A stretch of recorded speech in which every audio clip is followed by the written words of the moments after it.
Well, good morning, everyone. Welcome to day 23 of the Democrat shutdown. And today, you all know, we have a special guest with us. We're delighted to welcome back to Congress U.S. Secretary of Transportation Sean Duffy. I enjoyed serving with him during my first few years here, and we're grateful he's serving our country in this very important position right now in these very challenging times. He's a very busy guy, but he'll give us a few minutes to give you an update here in just a moment. You'll hear directly from him about the very real and consequential ways that Americans are suffering right now because of the shutdown. I just wanted to give you a brief update, and then I'll turn it over to the Secretary. But by way of review, the reason that my colleagues and I have come in here every morning now during this painful Schumer shutdown is because we have to share the facts and we have to share the simple truth with the American people. And why is that? Because the Democrats are working overtime to try to hide those facts and to try to distract from the very simple truth here. They want you to forget that just 5 Senate Democrats could reopen the government today. All we need is 5 of them. They try to pretend that their counter-proposal deal doesn't reinstate free health care for illegal aliens, $200 billion of taxpayer funds. They try to pretend that their counter-proposal would not send billions of dollars in wasteful spending for social projects in foreign countries overseas. They don't want you to look at the facts. They don't want you to look at the paperwork that they themselves filed as the counter-proposal. And they refuse to admit that this entire shutdown is one big political game to satisfy the radical Marxist base of their party. But that is exactly what is going on. And I want to be absolutely clear about this. Democrats would not have shut the government down this time if their political careers did not depend on it. And that is not some Republican talking point. That is the objective truth. If it wasn't already abundantly clear, the number 2 Democrat in the House yesterday openly admitted to that fact. Catherine Clark, as the House Democrat whip, she works right under Hakeem Jeffries as the number 1 Democrat, and she was in an interview and she said to one of your colleagues sitting here on the front row, quote, "Of course there will be families that are going to suffer, but this is one of the few leverage times we have," unquote. It's shocking to hear them say that out loud. By her own admission, she knows that the American people are suffering. Democrats know that millions of federal workers are desperate for their paychecks. They know that thousands of flights have been delayed. They know that SNAP benefits and nutrition assistance for women, infants, and children are in jeopardy for millions of American families. And yet, they don't seem to care. But you know what? Take heart, America, take heart, because all your suffering is for a good cause. It's for the Democrats' political leverage. That's what the number 2 Democrat said here yesterday. It is utterly shameful. The obvious truth is that only a Democrat could get away with saying such abhorrent things without the media batting its eye. I guarantee you, if the tables were turned, if the Republicans were the ones holding the country hostage and openly admitting to it, it would be absolutely explosive. It would be wall-to-wall coverage, and everybody in this room knows that. Every single mainstream media outlet, every newspaper in America, every single day would have that on the top fold as the big headline. But of course, that's not what's happening right now. Coverage of all this has been sporadic and almost every time spun to try to somehow favor the Democrats who have put us in this mess. Democrats own this. They've said so themselves, and you just have to listen to their own words. Don't listen to us. Chuck Schumer himself said infamously, "Every day of the shutdown gets better for us," meaning the Democrats. And then you had the Democrat whip here say yesterday, openly admitted, they're holding the country hostage for their political leverage. They're perfectly fine with that. They're perfectly okay with real pain being felt by real Americans as long as it helps their political agenda as they see it, as long as they can force $1.5 trillion new dollars in spending on America and get illegal aliens back on health care funded by U.S. citizens. That's their counter-proposal. And largely, so many in the media are turning a blind eye to that. Well, as I said earlier, we've stood up here every day and talked to you about some of the terribly harmful effects that the Democrat shutdown is causing on Americans. We talked about troops at risk of missing their next paycheck. The nutrition assistance for women, infants, and children is under threat. Now, SNAP benefits will not be sent to those who truly need it. But there's another very important group of federal employees that we want to highlight today because they also aren't getting paid and the consequences are being felt around the country. Air traffic controllers, some people call the policemen of our skies, they have been showing up at work without pay. And news reports have suggested that these men and women are seeking outside employment just to keep their families afloat. Some of them are working these long shifts, and then they're hopping in a car and driving for Uber, or they're delivering for DoorDash all night. And you just have to think about what a heavy thing that is. These men and women have one of the most stressful jobs in America. They cannot be 99.5% accurate or 99.9% accurate. They have to be 100% accurate 24 hours a day, 7 days a week.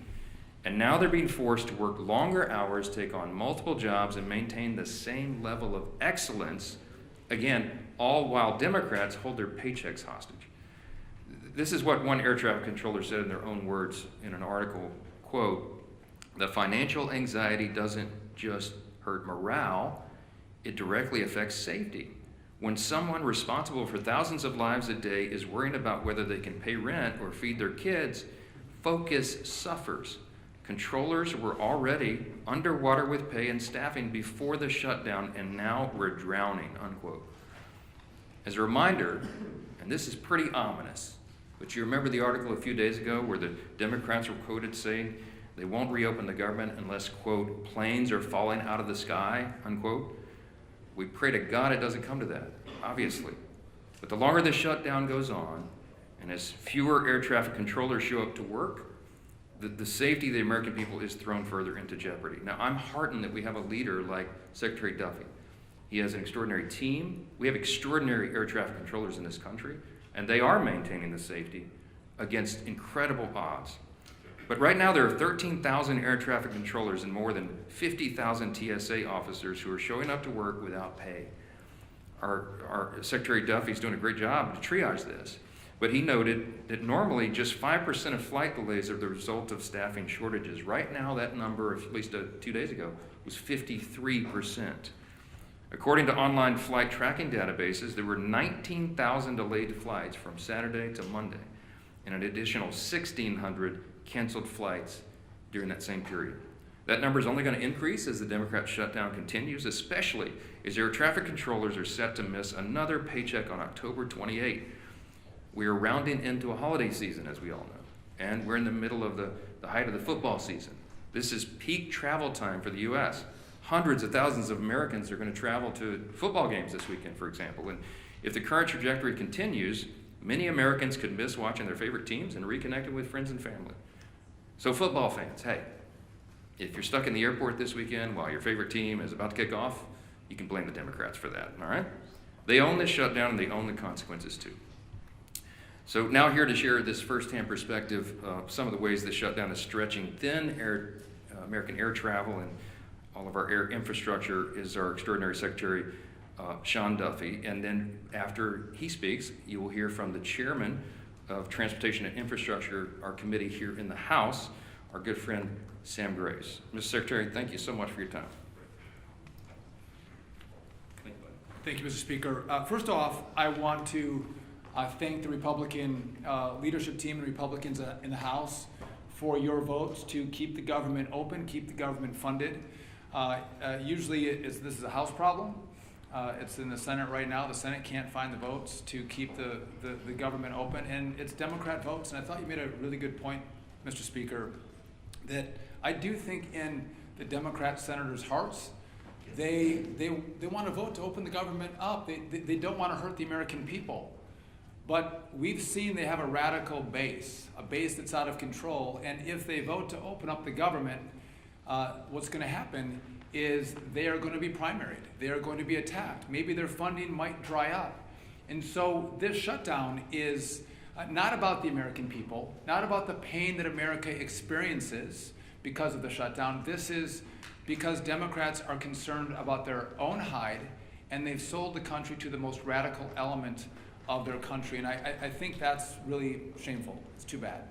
I also want to thank the Congress, led by Sam Graves. Many of you have seen what's happened with our air traffic control system. It's old, it's antiquated, it's safe, but it has to be massively rebuilt. We need a new system, and I want to thank the House for leading that effort. We've asked for $31.5 billion. We got a down payment of $12.5 billion to begin that really important work.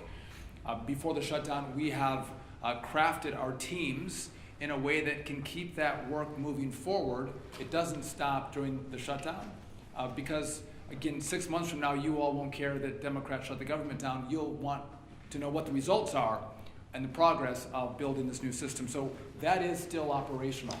But I do want to talk about air traffic controllers for a moment because I think this is incredibly important. They're angry. I've gone to a number of different towers over the course of the last week to 10 days. They're frustrated. They're frustrated that the Congress is focused, at least in the Senate, on paying for health care benefits for illegals as opposed to paying their paychecks for the great work that they provide to the American people. That makes them angry. You've seen, as the speaker mentioned, across the national airspace, we see there's certain centers or TRACONs or towers where we'll see a lower staffing. When we have lower staffing, what happens is you'll see delays or cancellations. But it's not one tower, it's not one TRACON, it's not one center, it's maybe one center one day, it's a TRACON another day, it's kind of moving throughout the national airspace. But it's causing disruptions. So a week ago, last Tuesday, air traffic controllers got 90% of their pay because that paycheck came from most of it for the work they did in September. So they got most of the money. Next Tuesday is the first paycheck that they will not receive for the work that they did in October. And to the speaker's point, we have air traffic controllers who work more than 5 days a week. They work 6 days a week to make sure they can cover air travel throughout the country. And so if you have a controller that's working 6 days a week, but has to think about how am I going to pay the mortgage, how am I going to make the car payment, how am I going to put food on my kid's table, they have to make choices. And the choices they're making is to take a second job. Well, I don't want my air traffic controllers to take a second job. I want them to do one job. I don't want them delivering for DoorDash. I don't want them driving Uber. I want them coming to their facilities and controlling the airspace. But they're having to make decisions about how they spend their time to make sure they put food on their table, feed their kids, and support their family members. I want to make one other point really clear. Some have asked about safety, or you maybe ask me if I'll let you give me some questions. Safety is paramount for us. And so if we don't have the staffing levels in a tower, TRACON, or center, you will see us delay traffic. You will see us cancel flights. Because I want you to get to where you're going. I want America to get to their destination and get there safely. And it's not moving as many flights as possible. It's moving as many flights as possible safely. That is our mission. That is our number one goal. And if we can't do that, you'll see the flights come down. You will see the delays and you'll see the cancellations. One other problem that I want to address that we're seeing now in the shutdown, you've seen that we don't have enough air traffic controllers. We're 2,000 or 3,000 air traffic controllers short. And so what I've done is I've developed a plan to supercharge air traffic controllers into our system. The president said, bring in the best and the brightest, young men and women to work in this space, which is what we've done. We've shortened the timeline from testing to get into to our facility where we train our air traffic controllers in Oklahoma City. Shorten the timeline. Get the best and the brightest. The highest test scores come in first. And that's what we've done. It's going to be a multi-year process to make up the shortfall that we have in the system. But I'm getting word now from Oklahoma City where I have young air traffic controller students who are now telling me, what the hell am I doing? Why am I going to take this job? They're thinking about leaving the academy, smart young men and women, because they don't want to work for a system that won't pay them, that doesn't guarantee them a paycheck. And their paychecks are at risk. We pay those controllers as they go through the academy. We don't pay them a lot of money either. They rely on that.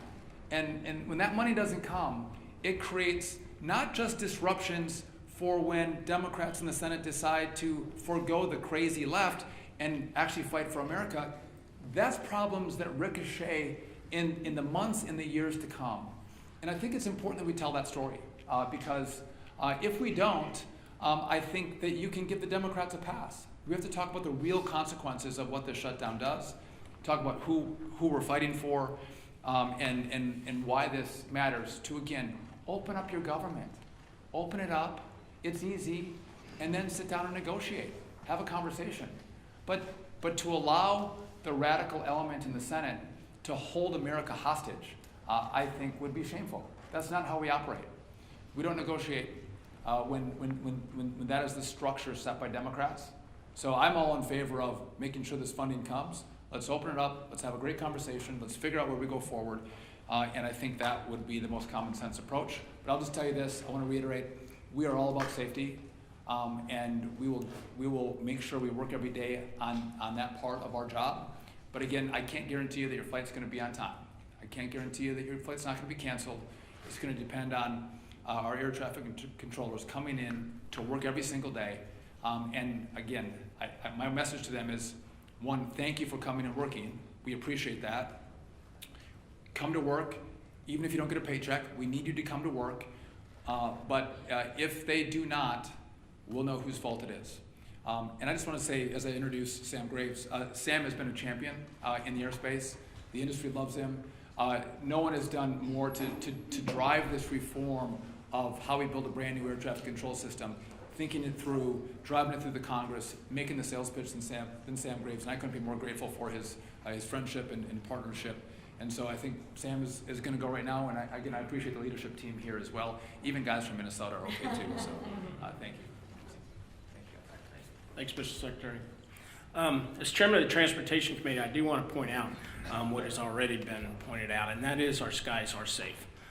They are very safe for folks to travel and for folks to be able to get to where they need to go. And I do want to commend our air traffic controllers straight up, because, and this just goes to show you just how steadfast they are. They're showing up for work, they're doing the job, and they're making sure that that our skies stay safe. I've got a number of good friends who are air traffic controllers, and they have expressed extreme frustration because of this situation.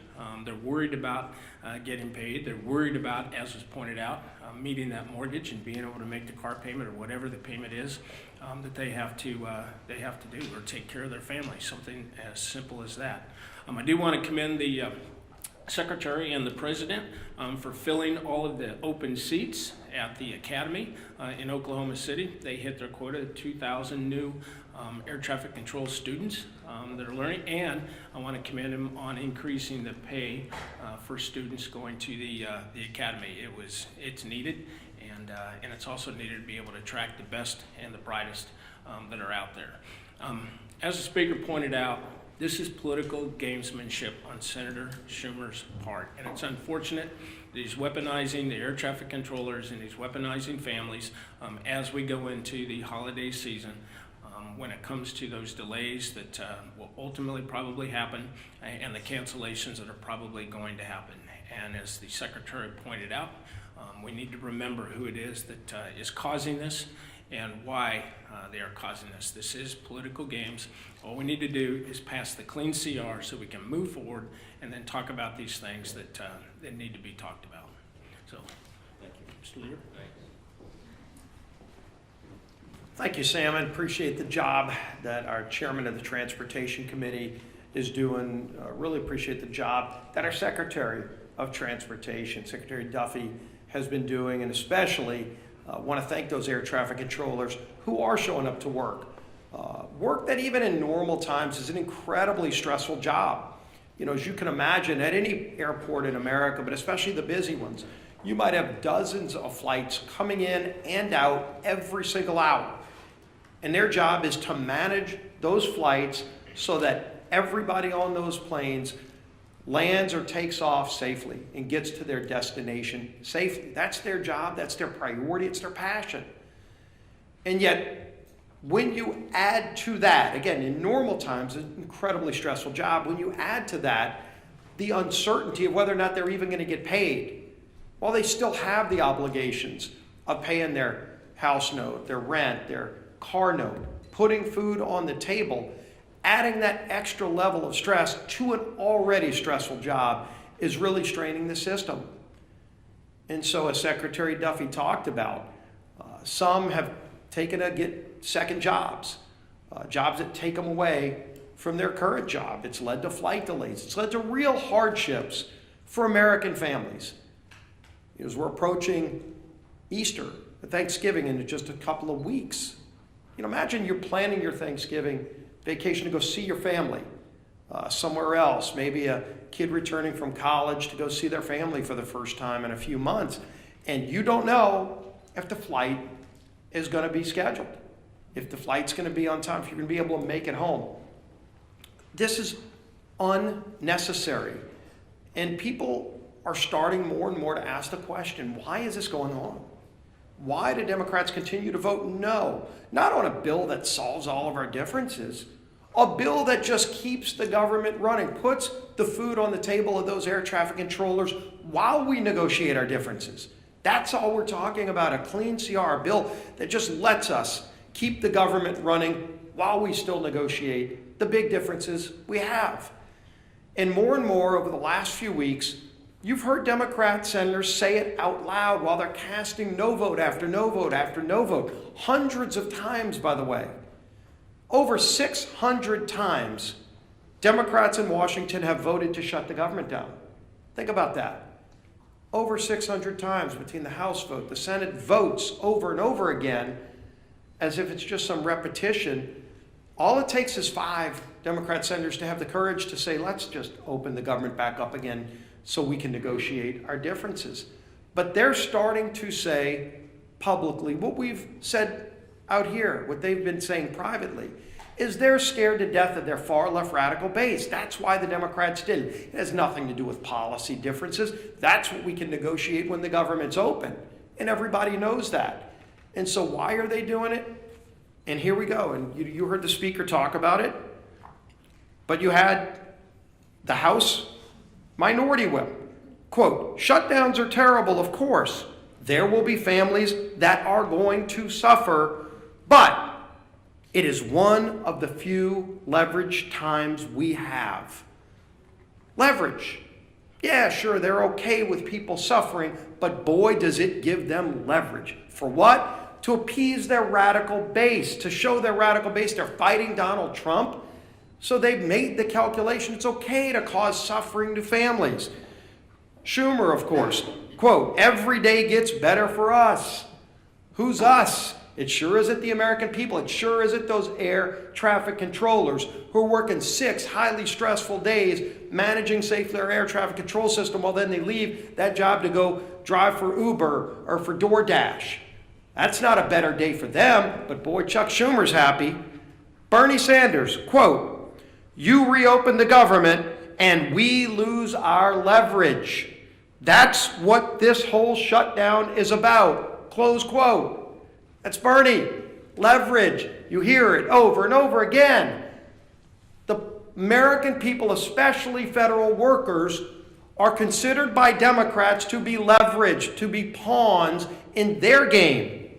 Senator Coons, quote, the point of this shutdown is not just suffering for suffering's sake, but to make a point. What point? A point that you can cause suffering on other people so you can get leverage to go back home to Los Angeles or San Francisco or New York City and show the socialists, look at me, I've made Donald Trump, have to go and move some money around to figure out a way to pay federal employees. I'm creating chaos in Washington. That's what they want to do. That's their leverage, so they can get some pat on the back from socialists and Marxists who want chaos in America. It's disgraceful. And everybody knows it, but they don't care. They don't care because as long as they're appeasing the radical base, that's what their leverage is all about. The American people to Democrats are considered pawns for leverage to go and make the far left radical base look like they're fighting Donald Trump. And I'm going to finish with this. Air traffic controllers, again, as Secretary Duffy, as Chairman Graves have talked about. Right now, 13,000 air traffic controllers are working without pay. 13,000.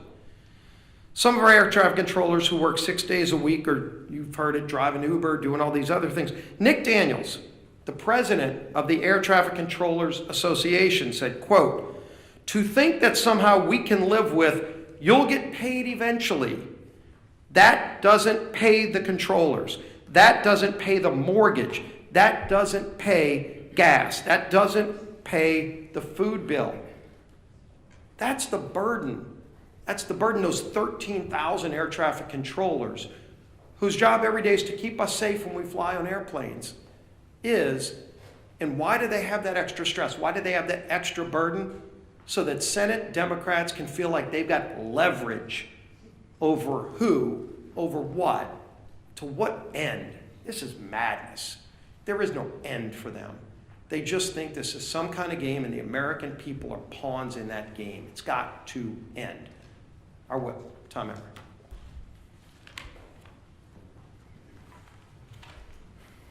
Shutdowns are terrible. Of course, there will be families that are going to suffer. We take that responsibility seriously. But it is one of the few leverage times we have. You've heard that 3 times now. A direct quote from the number 2 Democrat in the House, Catherine Clark. Meanwhile, in Massachusetts, which is Catherine Clark's home state, 45,000 federal workers are being forced to figure out how they're going to pay their bills next week. More than 1 million SNAP enrollees and 123,000 women, infant, and children who require nutritional assistance, they're going to be impacted, Catherine. Telehealth services and a home hospital program have been put on pause. Tens of thousands of travelers who come through Massachusetts airports are at risk of experiencing flight cancellations and delays, as you heard from the secretary this morning. Obviously, we can go on and on about the ways people in Whip Clark's home state and across the country are being forced to suffer because the Democrats refuse to reopen the government. But they don't care, because to them, suffering is leverage. To them, this is one big political game. It doesn't matter that millions of Americans are hurting because, as Chuck Schumer says, every day gets better for us. What a disgusting, despicable mentality to have. The truth of the matter is, Democrats could end their shutdown madness today if they would simply do their jobs. All they have to do is stop playing politics, pass our clean CR, and reopen the government for the people they were elected to serve.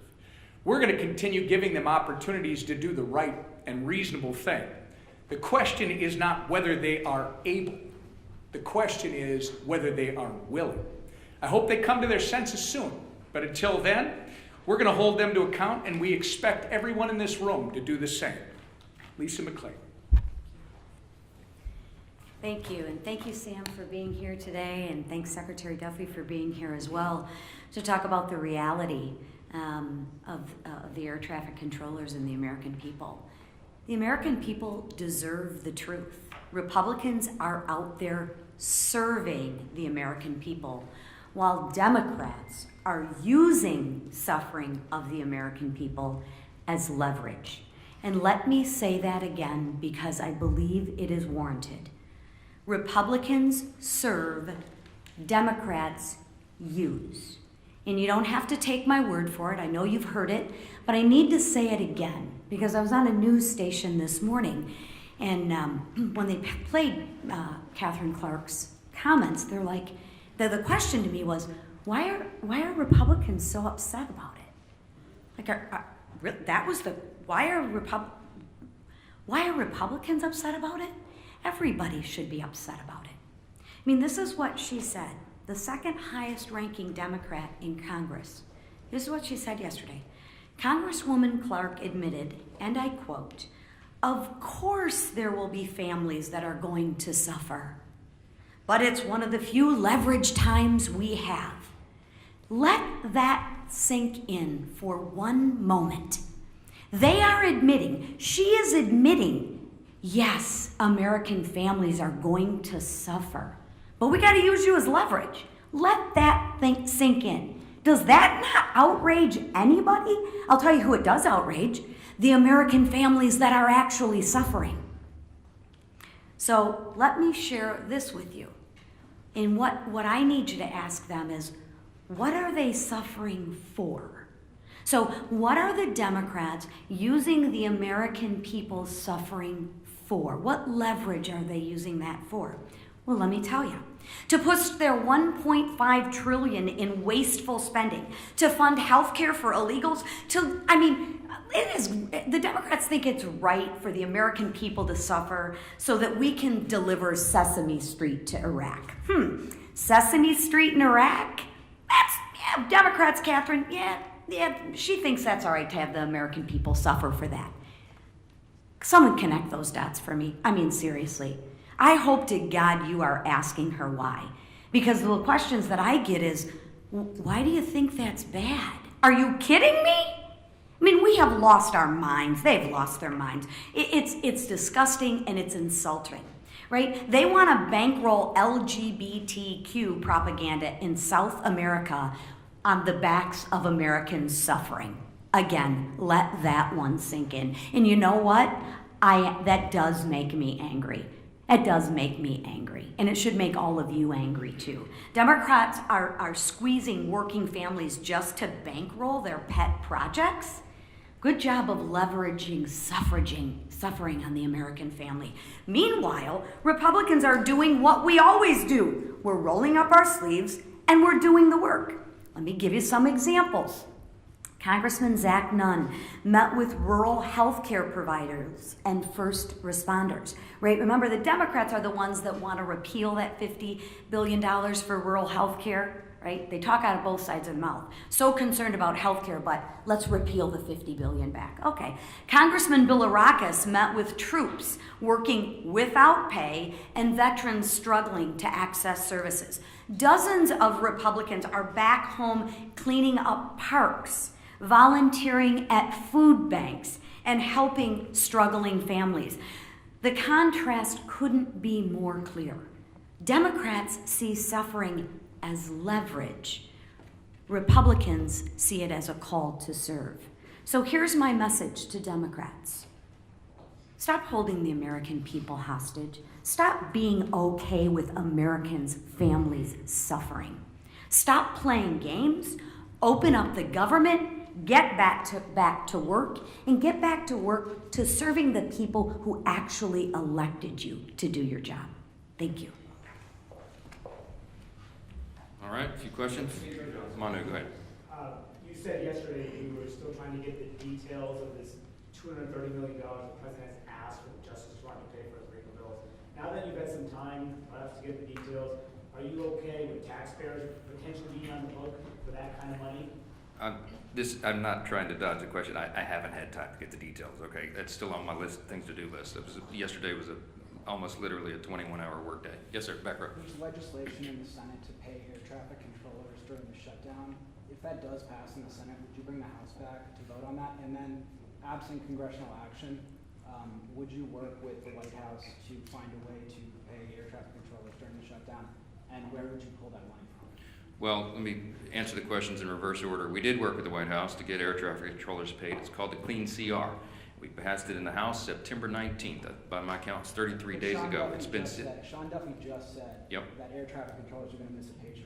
Yes. They're trying to find, the White House has bent over backwards to mitigate the harms to the American people. We got WIC funded by bootstrapping a 1930s era statute regarding tariff revenue. He found unobligated funds in the R&D accounts at DOD, get the troops paid in the middle of October.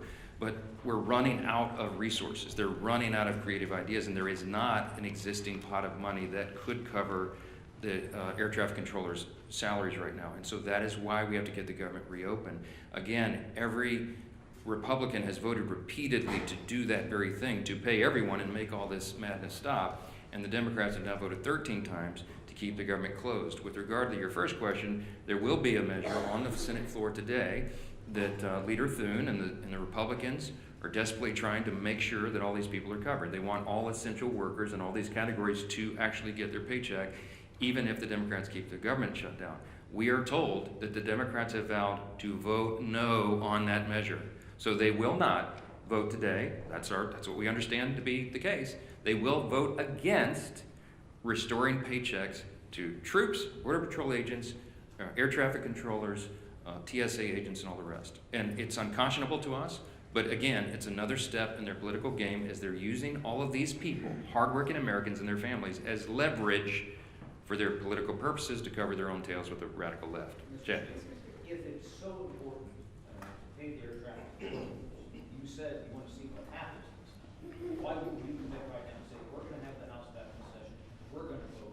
Because you know as well as I do, sometimes when one body moves something, it gives emphasis to the other body. Well, no, I don't know that. We just demonstrated it's not true, Chad. We passed the CR to get everybody paid. If I brought everybody back right now and we voted on a measure to do this, to pay essential workers, it would be spiked in the Senate. They're going to show you this afternoon that they would spike that bill. So it would be a waste of our time, and it would take the pressure off Chuck Schumer to get his job done and open the government again. This is what's so infuriating to us. Yes, sir. You said yesterday that this needs to be assessed on a day-by-day basis.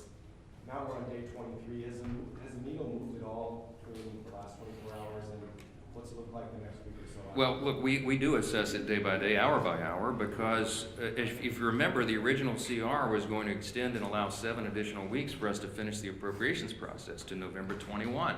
Well, now they've eaten up, the month of October, and we're getting closer and closer to that deadline, and so it is something that we take into account. It's a day-by-day evaluation. I will tell you that appropriators are working right now, even though we're not on the House floor, and they're preparing the next batch of bills, and there's discussions going on at the leadership level and among appropriators across chambers and across the aisle, because they're serious people that understand we have to do serious work, and so we continue to evaluate it. But our plea today is to the Democrats: please, 5 centrists in the Senate, do the right thing. You know what the right thing is. Play the tape. You can find a floor speech or media interview with every single Democrat in the Senate. Every single one of them have given impassioned speeches. We could come up here in lieu of a press conference and show you their own words, where they say that this should never happen, that it would be harmful to the country and harmful to people, and now they're saying they don't care. They know better. They know in their hearts this is wrong, and we're asking them to stop it. Back row. Last question. Speaker Johnson, Louisiana and a lot of other states have warned SNAP recipients they won't get benefits next month. Reportedly, Senate Republicans are considering a bill standalone on that. If they did pass it, would you be open to doing so here? If the Senate passes the bill, then the House will address that. I talked to my Governor Jeff Landry in Louisiana, who greatly laments. We have lots of SNAP recipients in our state, as we do in many others. And you're talking about, I think it's 42 or 43 million Americans rely upon that vital service. And it's unconscionable that they would be held at bay and held as leverage on this. That's the pain that Chad Perkham asked Whip Clark yesterday, the pain that American families would suffer. And she said, yeah, it's regrettable, but hey, this is our time of leverage. We just let their own words speak for themselves. We're not for that. The Democrats are. I'll leave you with this thought. Republicans have now voted 13 times to open your government. The Democrats have voted 13 times to close it. The Democrats own the shutdown and all these horrible consequences, and you need to remind them of that. Thank you. Appropriations bills, Speaker Johnson.